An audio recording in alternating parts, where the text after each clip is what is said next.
어제가 한글날이었습니다.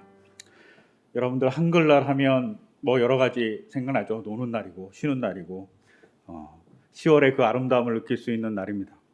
더불어서 한글날 하면 언제나 생각나는 것이 좀 나이가 있는 분들은 아마도 훈민정음이지 않을까 싶어요. 고등학교 때 진짜 열심히 외우지 않았습니까? 그래서 나란 말씀이 등국에 달아 문자와 서로 삼았디 아니할세 이런 전차로 어른 백성이 니르고자 홀빼이셔도 맙찬내 제 뜻을 시렵하지 못할 놈이 하니라. 내 일할 위하여 여러 어여삐 여겨 새로 28자를 맹가노니 사람마다 행여 수빈이겨 날로 숨에 편안케 하고자 할 따람이니라 라고 이렇게 우리가 맨날 외우지 않았습니까? 근데 이 훈민정음 언해본을 보면 지금의 한글과 많이 다른 것이 있다고 합니다. 그 중에 하나가 방점입니다. 이렇게 자세히 보면 이렇게 점이 찍힌 글자들이 있습니다. 그 점이 찍힌 글자가 뭘 뜻하냐면 아마도 성조를 뜻했다고 얘기합니다. 그러니까 우리말도 옛날에는 성조가 있었던 것이죠.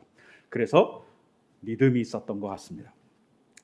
꼭 어떤 면에서는 뭐 영어의 악센트처럼 이렇게 약간의 발음이 강하게 되는 단어들이 있었던 것이죠. 이게 옛날 사람들이 이런 걸 되게 좋아했던 것 같아요. 그래서 성경에도 헬라어를 보면 영어는 이렇게 그냥 글자 쓸 때 악센트를 쓰지 않지 않습니까? 그런데 헬라어는 악센트를 찍습니다. 그것도 악센트가 되게 여러 가지예요. 그리고 그 악센트에 따라서 똑같은 글자인데 뜻이 달라지기도 합니다. 악센트가 중요하죠. 그리고 그보다 더 오래된 성경의 히브리어는 악센트뿐만 아니라 보통은 악센트가 밑에 붙어 있는데 위에 글자 위에 뭐가 붙어 있냐면 음운기호가 붙어 있습니다. 그것도 책갈피로 이렇게 히브리어 성경을 사면 책갈피로 뭘 줘요? 음운부호가 어떻게 표시되는지 다 줍니다. 그리고 산문의 음운부호와 시편 같은 음문의 음운부호가 다릅니다. 근데 안타깝게도 히브리어 성경의 악센트는 어떻게 발음하는지 알지만 음운부호는 아직까지 어떻게 발음하는지 모릅니다. 그래서 이 음운부호를 따라서 성경을 읽으면 정말 아름다울 것 같아요. 그런데 전해지지 않습니다. 그리고 최근에 이 음운부호가 아마 악보 같은 역할을 했을 거라는 논문도 발표되기도 했습니다. 하지만 아직까지 모릅니다. 그리고 훈민정음과 현대어와 또 다른 점이 또 하나 있습니다. 많이 있는데 그 중에 하나가 뭐냐면 띄어쓰기입니다. 훈민정음은 띄어쓰기가 되어 있지 않습니다. 되게 불편하죠. 이렇게 막 띄어쓰려면 어렵잖아요. 읽으려면 대단히 쉽지 않습니다. 그런데 이 띄어쓰기는 사실 우리가 만든 건 아니고 한 주후 6세기에서 7세기경 아일랜드에서 시작됐다고 합니다. 아일랜드의 수사들이 성경을 필사하면서 띄어쓰기를 시작한 거죠. 그래서 띄어쓰기가 전 서양에 퍼졌다고 합니다. 그런데 아직까지 동양에서는 띄어쓰기가 발달하지 않은 것이죠. 별로 필요하지 않았던 겁니다. 왜? 문자를 알고 있는 사람은 띄어쓰기가 없어도 쉽게 알 수 있었기 때문입니다. 공부를 하면 금방 알 수 있으니까요. 그래서 우리가 훈민정음을 봐도 1446년에 훈민정음이 반포되었는데 거기에 띄어쓰기가 되어 있지 않습니다. 심지어 1919년 기미독립선언문에도 띄어쓰기가 존재하지 않습니다. 없어요. 띄어쓰기가 우리나라에 처음 들어온 것은 사실은 1880년대 중반쯤에 스코틀랜드 선교사인 존 노스에 의해서 들어옵니다. 그리고 존 노스가 성경을 누가복음서를 이렇게 써서 누가복음서를 한글로 번역해서 배포할 때 띄어쓰기를 해서 배포합니다. 그리고 존 노스가 한글을 외국 사람들한테 가르칠 때 띄어쓰기를 해서 가르치기 시작하면서 띄어쓰기가 한글에 들어옵니다. 선교사들이 엄청 큰 역할을 했다고 볼 수 있어요. 성경이 또한 띄어쓰기에 아주 중요한 역할을 했다고 볼 수 있습니다. 근데 이 띄어쓰기 어떻습니까? 이것을 받아들이는 것, 그리고 이것을 모든 사람에게 쓰게 한 일은 1896년에 창간된 독립신문이 배포되면서 시작했다고 그래요. 즉 독립신문을 쓰면서 띄어쓰기를 시작한 것이죠. 왜 그럴까요? 백성들이 한글을 읽을 때 쉽게 읽으라고. 사실은 식자층이나 학자들이나 조금 유식한 사람들은 띄어쓰기 안 해도 상관없습니다.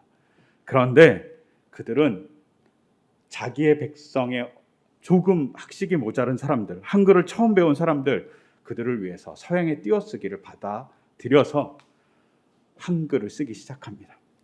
몇백 년 동안 띄어쓰기를 하지 않은 습관을 갖고 있었어요. 그런데 띄어쓰기를 하기 시작한 겁니다. 여러분 한번 생각해 보세요. 냉동 생고기가 있습니다. 근데 이걸 띄어쓰기를 잘못하면 어떻게 되는지 아십니까? 내 동생 고기가 됩니다. 또 우리가 이렇게 막 차를 몰고 하다 동시흥 분기점이라는 것을 보게 됩니다. 근데 이걸 띄어쓰기를 다르게 하잖아요. 동시흥분 기점이 돼버립니다. 어떤 사람이 식사를 하다가 나물 좀 다오 이렇게 얘기했습니다. 그런데 이걸 띄어쓰기를 잘못하면 식물인 나물이 아니라 나 물 좀 다오 이렇게 됩니다. 물을 달라고 되는 말이 됩니다. 똑같은 단어이지만 띄어쓰기를 어떻게 하느냐에 따라서 의미가 달라지는 것이죠. 이런 의미를 잘 전달하기 위해서 우리나라의 지식인들 그리고 한글학자들은 띄어쓰기를 받아들입니다. 왜요?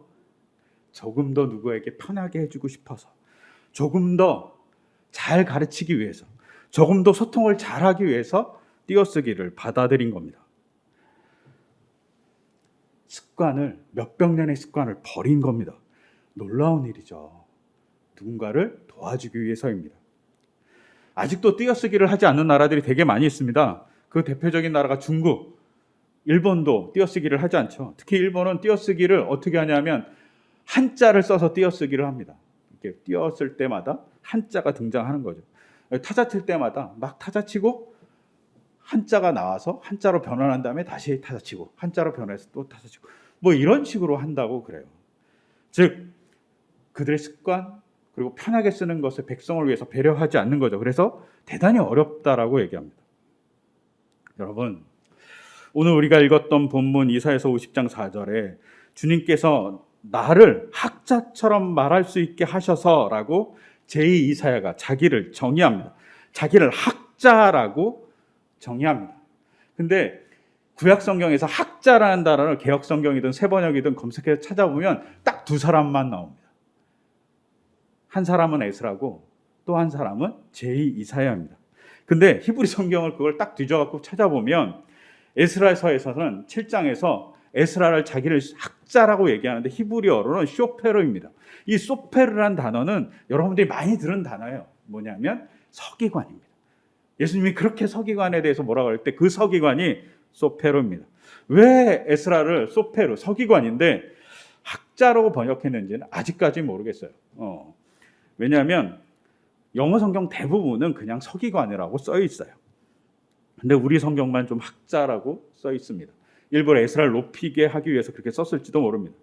그리고 이사야서 50장 4절에 나오는 제2이사야가 자신을 학자라고 얘기한 단어는 소페르가 아니라 림무딤입니다. 이 림무딤이라는 단어가 여기만 쓰여요. 이걸 어떻게 번역할지는 아직까지 논란입니다. 그런데 학자라기보다는 이 단어는 그냥 학생이라는 말이 더 맞을 거라고 지금 현재 많이 통용되고 있습니다. 그 학생도 영어에서 말하는 스튜던트가 아니라 푸프런입니다. 즉 어린 학생입니다. 어린 학생, 자기를 어린 학생이라고 이사야가 얘기하죠. 그 어린 학생이 어떤 겁니까? 어린 학생은 선생이 얘기하는 것에 귀를 쫑긋하고 듣는 학생을 말합니다. 이사야의 계속 대를 이어서 예언 활동을 하던 사람이라고 볼 수 있습니다. 그는 이사야의 전통을 가졌습니다. 엄청난 습관을 가졌고 엄청난 권위를 가졌고 엄청나게 많은 것을 배웠을 겁니다. 그런 영적인 흐름에 따라서 자기가 예언한다 이렇게 얘기하지 않고 자기를 뭐라고 정의하냐면 나는 하나님 앞에 어린 학생입니다라고 정의합니다. 그리고 그것을 듣는 것이죠. 왜 듣습니까? 누군가에게 도움을 주기 위해서 듣습니다. 일제강점기 한글이 막 사라지려고 할 때 한글 학자들은 한글을 보존하고 더 편하게 만들기 위해서 서양의 띄어쓰기를 받아들입니다. 쫑긋하고 들은 거죠. 그리고 도와주기 위해서, 백성이 더 편하게 한글을 익히게 하기 위해서 들었던 겁니다. 이사야 50장 4절 후반절에 이렇게 기록되어 있습니다. 아침마다 나를 깨우쳐 주신다. 내 귀를 깨우치시어 학자처럼 알아듣게 하신다. 이 말을 조금 더 원문에 조금 가깝게 거칠게 번역하면 이렇게 됩니다. 매일 아침마다 하나님께서 나를 잠에서 깨우신다. 내 귀도 잠에서 깨우셔서 어린 학생처럼 듣게 하신다라고 조금 거칠게 번역할 수 있습니다. 매일 아침마다 하나님이 나를 깨우는 거예요. 아침마다 일어나는데 그 매일 아침 닫혀있는 귀도 어린 학생이 쫑긋해서 선생님의 말을 듣듯이 깨워주신다는 겁니다. 자기가 스스로 알아들었다는 게 아닙니다. 제2사야는 하나님이 내 귀를 열어주셨다라고 얘기합니다. 우리나라에 띄어쓰기가 들어온 건 서양의 문화를 잘 받았기 때문입니다. 쫑긋 귀 기울여서 그것을 잘 받아들이고 그것을 이용해서 누군가에게 도움을 주기 위해서 받아들인 것이죠. 이게 바로 학자가 할 일이라고 얘기합니다. 배운 자가 할 일이라고 얘기하는 겁니다. 그래서 학자처럼 말할 수 있게 하셔서 지친 사람을 말로 격려할 수 있게 하신다라고 얘기합니다. 뭔가 배운 사람, 뭔가 알고 있는 사람은 뭘 해야 되냐면 누군가에게 도움을 주는 자로 존재한다고 얘기합니다. 여러분, 우리가 생각해 보면 우리의 삶은 다 도움을 주는 자, 도움을 받는 자로 살아갑니다. 우리가 지식인이라고 얘기하면 뭔가 되게 많은 지식을 알고 있고 그걸 정리하는 사람이라고 생각합니다.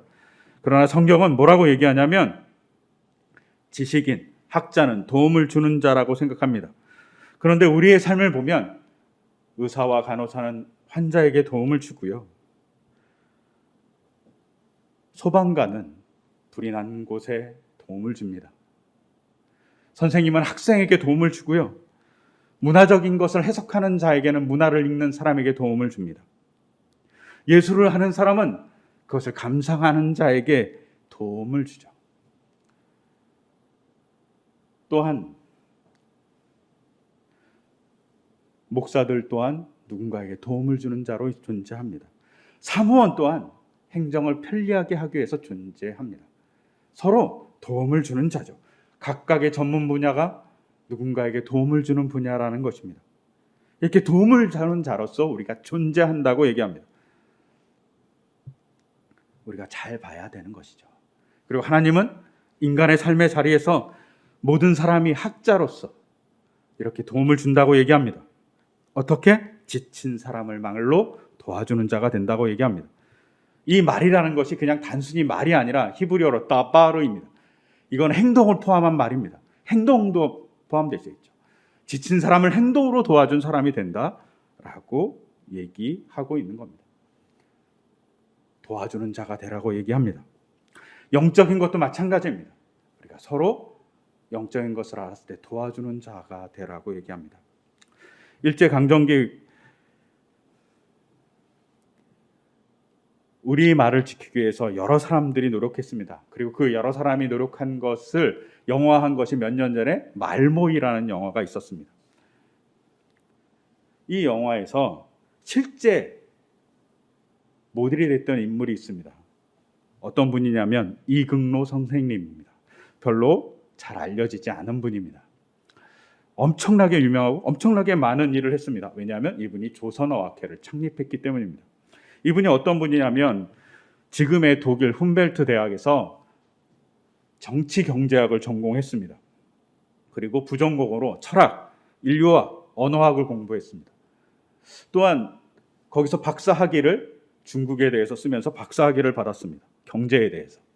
그리고 독일에서 이렇게 열심히 공부하다가 보니까 독일 사람들이 한국어를 모르는 거예요. 한글을. 그래서 한국어 강좌도 최초로 독일에서 개설했습니다. 또한 이분이 언어를 공부하고 싶으니까 프랑스에 가서 언어를 공부합니다. 또 언어를 공부하다 보니까 언론에 대해서 공부해야 되니까 영국 가서 언론의 자유에 대해서 공부하게 됩니다. 이런 과정 속에 한 가지 질문을 받게 됩니다.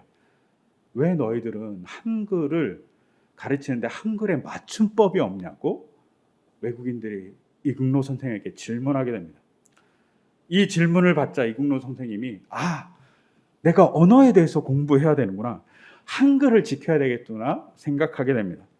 그리고 전 세계를 돌아다닙니다. 심지어 이분이 신해상까지 갔다 옵니다.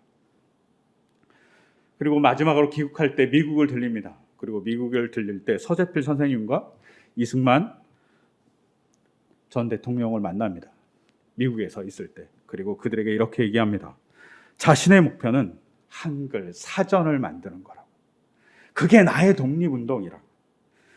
그리고 그 독립운동을 잘 그린 영화가 말모이라는 영화입니다. 그리고 이 말모이라는 영화를 통해서 실제로 한글 사전이 만들어집니다. 이 사전을 만들게 됐던 또 하나의 계기는 이국노 선생님이 청년 때 간도로 이렇게 도망가게 되죠. 가족이 다. 근데 간도에서 이국노 선생님이 너무 고추장이 먹고 싶었나 보죠. 고추장을 얻기 위해서 돌아다닙니다. 그런데 사람들이 못 알아듣는다는 겁니다. 왜냐하면 고추장이라는 단어를 다 다르게 쓰고 있는 거죠. 그래서 사전을 만들어야 되겠다고 생각한 거고, 이런 내용이 말모이라는 영화에 잘 드러납니다. 그리고 1931년 조선어학회를 창립하고 조선어학회 상무간사로 이국노 선생님이 일합니다. 그리고 이국노 선생님이 절대로 다른 일을 하지 않습니다. 조선어학회 다른 선생님들은 이렇게 다른 일도 겸하면서 조선어학회 일도 합니다. 하지만 이국노 선생님은 조선어학회 일만 합니다. 한글을 지키기 위해서, 한글 사전을 만들기 위해서 엄청난 노력을 감당합니다. 이게 나의 언어의 독립에 대한 일이라고 얘기합니다. 돈을 벌지 않으니까 엄청나게 어려운 가정생활을 극복해야 했습니다. 독일에서 유학하고요, 프랑스에서 공부하고 영국에서 공부한 이 분이 너무나도 궁핍한 삶을 살아갑니다. 그래서 아내의 폐물도 막 팔고, 자기는 봉급을 못 받지만 일하는 사람들은 봉급을 주기 위해서 정말 열심히 노력합니다. 이 와중에 지금의 고려대의 전신인 보성전문학교의 교장직을 제안받습니다. 김성수에게. 그때 이 교장직을 사양합니다. 당시 전문학교 교장이면 명예와 경제적인 것이 엄청났습니다. 그럼에도 불구하고 사양합니다. 왜? 나는 한글의 언어의 독립을 만드는 것, 이게 나의 독립운동입니다라고 얘기하면서 이국노 선생님이 열심히 그 일을 합니다. 자기가 배운 자입니다. 근데 배운 자로서 해주고 싶었던 건 백성이 한글을 잘 써서 고유의 정신을 가지고 열심히 살아가는 것이죠. 그래서 평생 이 일에 헌신합니다. 안타까운 건 이분에 대한 이야기를 우리가 많이 하지 않는다는 것이죠. 왜? 이분이 월북했기 때문입니다. 1948년 평양에서 조선어학회 모임에서 이렇게 얘기하다가 그냥 거기 남으세요. 그래서 안 내려오세요. 김구 선생님은 내려오고 이국노 선생님은 그냥 북한에 머물게 됩니다. 그리고 우리가 잘 아는 대로 월북한 사람에 대해서는 별로 다루지 않았던 전통이 있었습니다. 근데 서서히 이제 조금 세대가 좋아지고 세월이 좋아져서 월북했더라도 그들의 공로에 대해서 치하하는 문화들이 우리에게 생기고 있습니다. 또한 몇 년 전에 프랑스에서 이국노 선생님이 한글을 녹음한 녹음 파일이 발견됐습니다. 그래서 그것을 이렇게 유튜브에 찾아보면 나옵니다. 이 이국노 선생님은 자기의 사랑하는 백성을 위해서 배운 자로서 나눠주려 합니다. 이게 지식인의 모습이고 배운 자의 모습이라고 얘기합니다. 그런데 최근 우리 사회는 어떠한가 생각해 볼 필요가 있습니다. 최근 정치적으로 경제적으로 많은 뉴스들이 나옵니다. 대장동이니 고발사주니 페이퍼 컴퍼니니 세무장을 위한 후원회니 막 이런 뉴스가 막 쏟아져 나옵니다. 그런데 이 뉴스에 쏟아져 나오는 사람들의 주인공이 어떤 사람들입니까? 우리나라에서 공부 제일 잘하고요, 우리나라에서 돈 제일 잘 벌고요, 우리나라에서 정치 권력을 갖고 있는 사람들입니다. 2,000명 조금 넘은 검사나 3만 명 조금 안 되는 변호사나 300명 미만의 국회의원이나 소수의 정부 고위층 관료에 대한 이야기입니다. 이들이 선한 일도 많이 했겠죠. 그런데 이들이 지금 보여주는 양태는 자기의 이익을 취하는 일입니다. 백성의 이익을 생각하지 않습니다. 수천억 자기의 이득을 취하지만 백성이 아파하는 것에 대해서 별로 관심 없습니다. 그리고 나와서는 뻔뻔하게 거짓말을 합니다. 지식인이 아닌 거죠. 참다운 배운 자가 아닌 거죠. 한때 아이들에게 어른들이 이렇게 얘기했습니다. 배워서 남주겠니? 배우면 다 너한테 이익이야. 이렇게 얘기했습니다. 그런데 한때 인사동에 지금은 있는지 잘 모르겠어요. 전일성 씨가 운영했던 학교적이 땡땡땡이라는 카페가 있었습니다. 이 카페에 이렇게 학훈 같은 게 걸려져 있었습니다. 정확하게 기억은 안 나는데 거기에 뭐라고 써 있었냐면 공부해서 남주자 혹은 배워서 남주자 이렇게 써 있었던 것 같아요. 제가 그 문구를 처음 봤을 때 충격이었습니다. 아, 배워서 우리가 할 일은 남에게 주는 거지. 우리는 배워서 다 내가 가지려고 합니다. 배운 것을 이용해서 더 많은 돈을, 더 많은 권력을 나를 위해서 사용하죠. 그러니 비리가 일어나고 착폭이 일어납니다. 성경은 뭐라고 얘기하냐면 학자의 말을 가진 사람은 백성을 격려하는 사람이라고 얘기합니다. 배우는 귀를 가진 사람, 배운 사람의 말은 누군가를 도와주는 사람이 되어야 된다고 얘기하는 겁니다. 조금 전에 얘기한 대로 우리는 다 배웁니다. 자동차 하나 배워도 누군가에게 도움을 주는 사람입니다. 인터넷 하나 배워도 누군가에게 도움을 주는 사람입니다. 서로 도움을 줍니다. 심지어 예수님은 제자를 파송하실 때 이렇게 얘기합니다. 이스라엘의 잃어버린 자를 위해서 가라고. 여러분, 잃어버린 자가 뭘까요? 이스라엘에서 잃어버린 자. 그 잃어버렸다는 것은 그가 자존감을 잃었건, 믿음에 파산했건, 혹은 지쳐있건, 혹은 그것 때문에 하나님에 대한 갈망이 없었건, 이스라엘에서 부족한 자입니다. 이스라엘 백성이 될 수 없는 어떤 면에서는 마음속에 매국노일 수도 있고, 좌절한 자일 수도 있고, 아니면 파산한 자일 수도 있습니다. 그들에게 가라고 얘기합니다. 그들을 도와주라고 얘기하죠. 제자의 역할은 누군가를 도와주는 겁니다. 잃어버린 자를 찾아오는 겁니다. 마음을 잃어버린 자들을. 그래서 제자들의 역할이 잃은 자를 찾는 것입니다. 근데 이 제자라는 말에서 또 한 번 우리가 생각해야 할 것이 있습니다. 조금 전에 얘기한 대로 학자라는 이 ним무딤이라는 이 단어는 학생 혹은 어린 학생을 의미하지만 제자라는 말도 쓸 수 있습니다. 구약 성경에 제자라는 단어를 찾아보면 대부분은 뭐라고 얘기하냐면 선지자의 생도 혹은 선지자의 아들입니다. 아들이라고 표기되어 있어요. 그런데 만약에 구약에서 제자라는 단어를 만약에 특정해야 된다면 그 제자는 림무딤입니다. 이사야서 50장 4절에 나온 제자라는 단어입니다. 그래서 이사야는 주 하나님의 학자라고 자기를 정의합니다. 이거를 제자로 번역하면 나는 주 하나님의 제자입니다 라고 얘기하는 겁니다. 그리고 그 제자의 이름 뭐냐? 주님의 말씀에 따라 행동함으로 내 귀를 열어주셔서 행동하는 겁니다. 5절에 뭐라고 얘기하냐면 주 하나님께서 내 귀를 열어주셨으므로 나는 주님께 거역하지도 않고 등을 돌리지도 않는다고 합니다. 주님의 일을 하겠다라는 겁니다. 그런데 그 주님의 일을 할 때 무슨 문제가 발생할 수도 있습니다. 어떤 문제가 발생하냐면 나를 때리는 자에게 등을 맡겼고 내 수용을 뽑는 자에게 뺨을 맡겼다. 내게 침을 뱉고 나를 모욕하여도 내가 그것을 피하려고 얼굴을 가리지 않았다라고 얘기합니다. 가끔 제자들이 하나님의 말씀에 순종할 때 누군가는 때리고 폭력을 행사한다는 것이죠. 이것이 단순히 인격적인 모욕이 아니라 제자의 일을 했기 때문입니다. 하나님의 말씀에 순종했기 때문입니다.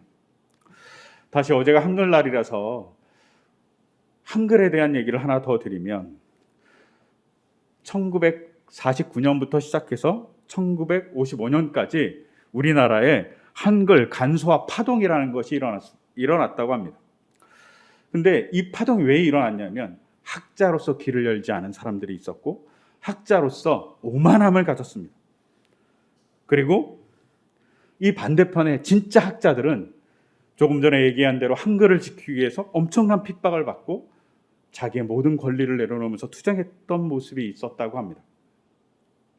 한글 간소화 파동은 누가 일으켰냐면 이승만 전 대통령이 일으켰습니다. 1949년 이승만 그 대통령이 뭐라고 얘기하냐, 한글 맞춤법을 소리 나는 대로 쓰자 이렇게 얘기합니다. 소리 나는 대로 막 쓰는 겁니다. 있다와 대를 잇다와 물건이 있다가 발음상 별 차이가 없다는 겁니다. 그러니까 그냥 이에 쌍디귿 이렇게 해서 있다라고 쓰자 이렇게 얘기한 겁니다. 이렇게 읽는 게 더 합리적이다 이렇게 얘기하신 거죠. 매년 한글날마다 이 얘기를 합니다. 그러다가 1949년에 10월 9일에 담화를 통해서 너무 불편하니까 이거 고쳐야 되겠다라고 얘기하는데 사람들이 말을 잘 안 들어주니까 강제로 시행합니다. 언제 시행하냐면 1953년에 시행합니다.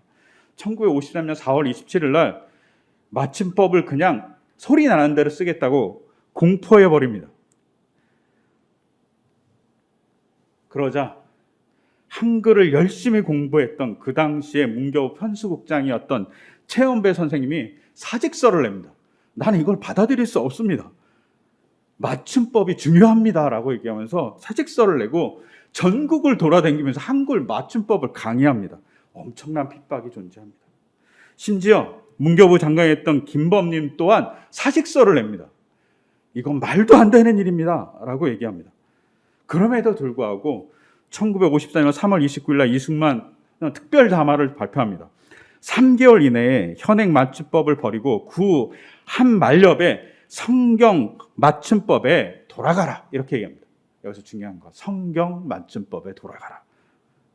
이승만 그 전 대통령이 항상 읽었던 성경, 그 성경은 존 노스가 번역한 것 혹은 선교사가 번역해서 그냥 소리 나는 대로 쓴 것입니다. 자기가 읽었던 것 혹은 외국 선교사가 번역한 것이니까 이것이 더 합리적이고 더 합당하다고 생각한 것이죠. 그래서 그걸 따라가야 된다고 얘기한 겁니다. 난리가 났습니다. 한글학회, 전국문화대단 총연합회, 국어국문학회, 대학국어국문학 교수단 여러 단체들이 다 일어납니다. 심지어 예일대학에 있었던 한국어 교수인 사무엘 마틴이 편지까지 보냅니다. 그러시면 안 된다고.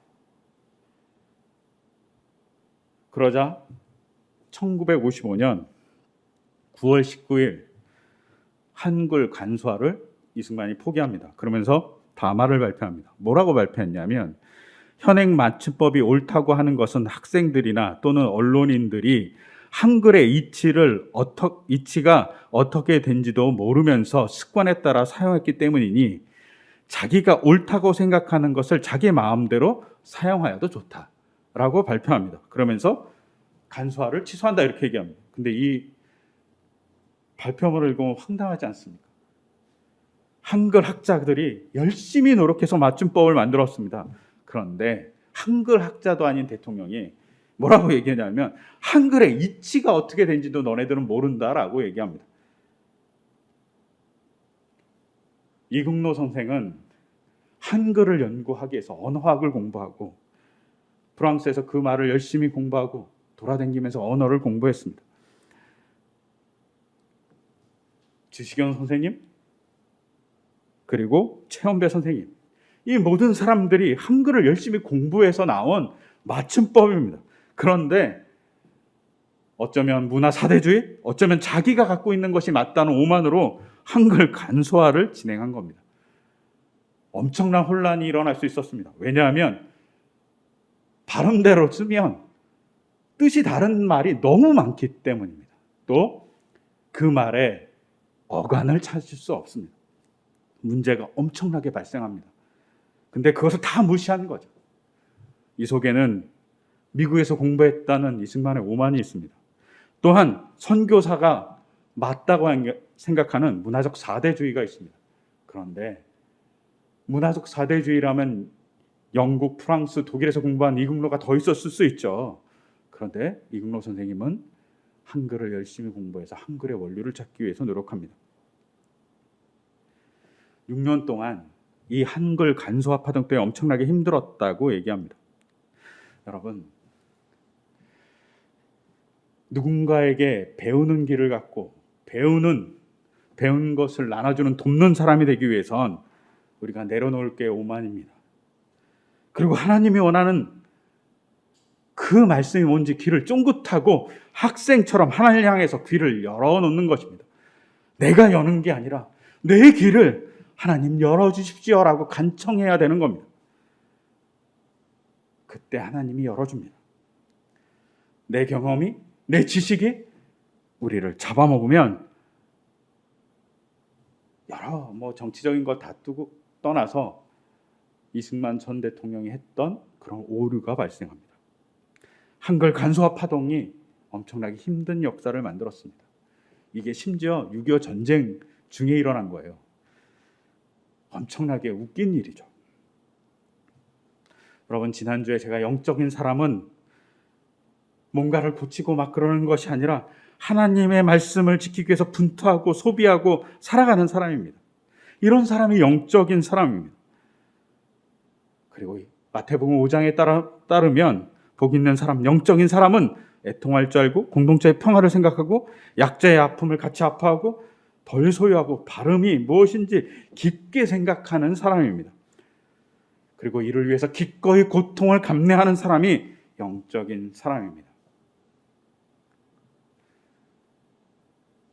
배운 자, 말씀을 배운 자가 영적인 사람이라고 구약은 정의합니다. 그리고 그 사람들을 우리는 예언자라고 얘기합니다. 그가 할 일은 돕는 것이죠. 하나님의 제자로 살아가는 사람은 무엇을 판단하고 정죄하는 것보다 첫 번째 일은 돕는 자로 있느냐에 대한 문제입니다. 그래서 고린도전서 14장에서 바울은 사람들에게 사랑을 추구하라고 합니다. 그러면서 예언하기를 열망하라고 합니다. 근데 이 예언이 미래일을 얘기하는 것이 아니라 뭡니까? 이 예언이 뭐냐면 위로하고 격려하는 말을 하는 자로 살아가라는 겁니다. 예언하는 사람을 영적인 능력이 있는 사람으로 볼 때 우리는 누구를 돕는 자가 영적인 능력을 가진 자라고 볼 수 있습니다. 또한 교회 또한 마찬가지입니다. 영적인 교회는 누군가를 돕는, 사회를 돕는 교회일 것입니다. 우리가 해야 될 일은 마음속에 하나님을 잃은 자들, 삶의 목표를 잃은 사람, 관계를 잃은 사람, 무기력에 빠진 사람들을 우리 서로 도와주는 거죠. 그러기 위해서 우리는 먼저 하나님께 귀를 쫑긋해서 듣고 하나님의 말씀을 잘 들어서 그것에 순종하고 그리고 그 말씀이 누구를 돕는 것에 있음을 마음 깊이 새길 때만이 가능합니다. 그리고 우리가 말씀을 배우고 예배드리고 심지어 설교를 하는 이유일지도 모릅니다. 하나님의 나라를 꿈꾸십니다. 근데 그 꿈꾸는 나라에 제자를 파송하실 때 돕는 자로 파송하셨음을 언제나 기억하면서 우리 교회도 우리의 삶도 하나님의 제자로서 돕는 자가 되기를 간절히 소망합니다. 그 소망을 담아서 이 시간 잠시 제가 기도하겠습니다. 하나님 아버지, 이사야는 자기를 어린 학생이라고 얘기합니다. 쫑긋 귀를 세우고 하나님의 말씀을 듣는 어린 학생이 되고자 한다고, 그렇게 되게 해달라고 하나님께 기도합니다. 그때 하나님은 아침마다 그를 찾아가서 그의 귀를 깨우쳐 주시고 그 귀가 하나님의 말씀을 듣게 하셨습니다. 그를 통해 그는 백성의 격려자, 돕는 자가 됩니다. 주님, 우리의 귀 또한 주님을 향해서 쫑긋 열고 주님의 말씀을 듣기를 소망합니다. 그리고 그 말씀 따라 살아가고 배운 자로서, 하나님의 지식인으로서 삶의 도움을 주는 자가 될 수 있도록 주께서 인도하여 주시옵소서. 그걸 통해 우리가 하나님 나라가 오매 작은 일꾼이 되고 교회가 될 수 있도록 주님 도와주시옵소서. 이 모든 것 주 예수 그리스도의 이름으로 기도드립니다. 아멘.